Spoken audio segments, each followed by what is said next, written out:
Halo, selamat berjumpa kembali di pertemuan yang keempat bagi para pasien ANT2 yang reguler maupun asinkronus. Baiklah, saya mulai saja, yaitu bagian 10.5 interaksi antara kapal-kapal yang berpapasan dan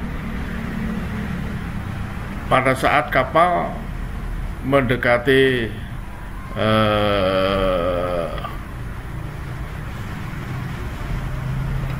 selat atau tepi sungai lah kira-kira gitu ya, maka ini nanti saya tunjukkan masuk di suatu perairan sempit. Ini contohnya efek daripada perairan sempit di sungai atau perairan terbatas. Kapal yang belayar di sungai misalkan akan, kalau terlalu minggir ke kanan, akan mendapatkan pengaruh yang disebut cushion, yaitu haluannya didorong ke tengah, sedangkan buritanya akan kedorong ke arah darat. Ya, ini tentunya bagi para pasien yang pernah belayar di sungai ya pernah mengalami, ya kira-kira demikian. Tapi bagi yang belayar ocean going terus, tentunya hal ini tidak pernah mengalami. Inilah teorinya, kira-kira begitu. Ini contohnya, kapal ini masuk dari muara ke dalam sungai di sini, nanti akan mendapat pengaruh cushion dan suction itu. Nah, ini cushion haluannya kedorong ke tengah, buritanya kedorong ke daratan. Ya, usahakan kalau demikian belayarlah di tengah-tengah. Kalau memang sangat memungkinkan, khususnya untuk draftnya atau syaratnya. Ini pengaruh memasuki perairan sempit yang disebut cushion dan suction. Berikutnya pengaruh kalau kita berhadapan sesama kapal. Apa yang terjadi? Ini contohnya, kapal ini berhadapan, ya ketika haluan berdekatan maka saling menolak, tapi setelah sejajar akan saling mengisap. Ini yang sangat berbahaya, sehingga kapal bisa saja akan benturan kedua kapal ini. Nah, ini setelah buritanya, maka buritanya juga saling menarik, ya. Oleh karena itu ya sebaiknya ya jaraknya itu kalau mau aman paling tidak 5 kali lebar kapal itu. 5 kali lebar kapal, ya lebar kapal dalam meter nanti dikonversi ke kabel, berapa kabel. Gunakanlah radar yang paling kecil skalanya, paling besar skalanya, ya, sehingga sangat mungkin mendeteksi saya harus berapa jaraknya dengan kapal itu kalau nanti berpapasan.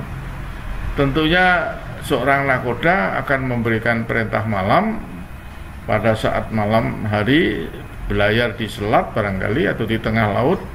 Kalau berpapasan dengan kapal lain mungkin mendapatkan haluan di peta atau di ECDIS yang arahnya posisinya sama, maka usahakan ya paling tidak 5 kali lebar kapal lah, supaya tidak berbenturan, ya itu paling dekat, jangan kurang dari 5 kali. Untuk dijamin pasti aman. Kalau 5 kali lebar kapal, dari isapnya tidak sampai membuat kapal itu benturan. Untuk menyusul juga sama, ya.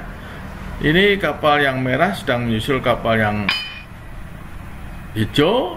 Pada saat kapal haluan mendekati buritan, haluan buritan tolak menolak, begitu sejajar saling mengisap, begitu akan menjauh, saling menolak. Ya, maka ini sama juga menyusul kapal lain, usahakan sedapat mungkin. Ya, kalaupun tidak mungkin ya harus mengurangi kecepatan. Kapal yang disusul diberitahu, memberikan permisi untuk disusul dengan kecepatan dikurangi. Ya tentunya kalau sudah lewat ini tidak boleh langsung kapal ini ke tengah, ya langsung sampai bebas baru kapal ini ke tengah lagi.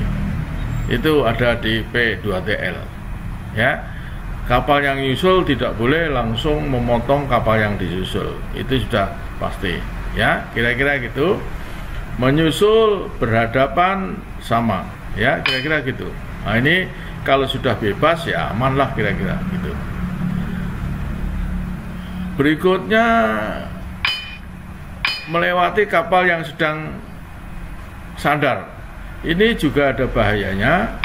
Ketika kapal ini haluannya mendekati kapal yang sandar, maka kapal yang sandar akan kedorong merapat ke dermaga.